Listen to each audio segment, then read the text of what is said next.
But I think more importantly as well is that we need to now start looking at the transmission capability that we've got, not just as a country but as a continent. We are creating all these renewable asset bases, and so if we give an example of, for instance, the solar power, where as South Africa we created massive solar energy assets in the Northern Cape, but the industry is sitting in Gauteng. So it's transmitting that power now through to where it's required.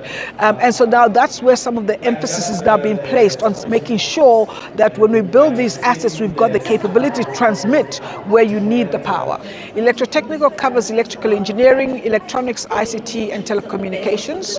And under the electrical engineering subsector, we have a lot of member companies that produce solutions for renewable energy infrastructure builds. So we also have a mandate from government to make sure that we take South African competencies outside of South Africa, so identify what capabilities we've got in the country to export into the rest of the continent, but also then work very closely with the provincial agencies such as GGDA, municipal agencies such as TIDA, and also in other areas where there are a lot of renewable energy assets such as Eastern Cape, Western Cape, Northern Cape.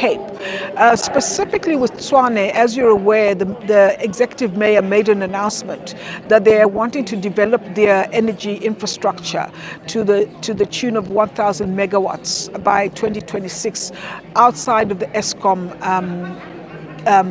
supply. As South Africa, we do continue to utilize our coal because our coal assets are not completely depleted, but we utilize them in a manner that doesn't emit as many greenhouse gases as they currently are. And also I think a lot of, not just South Africa, but a number of African countries are understanding that as a base load, you might have to continue to use coal to an extent. However, having said that, coal does not attract investment. So where you want investment to come into your energy infrastructure build, you do need to go down the renewable energy route. So we find that a lot of solar projects are being developed, a lot of wind projects are being developed. We also have to understand that, for instance, on the African continent, you also have a lot of geothermal that we can use. And of course, we've also got the hydro capabilities. We're importing about 2,500 megawatts of hydro from Cabo Bassa in Mozambique.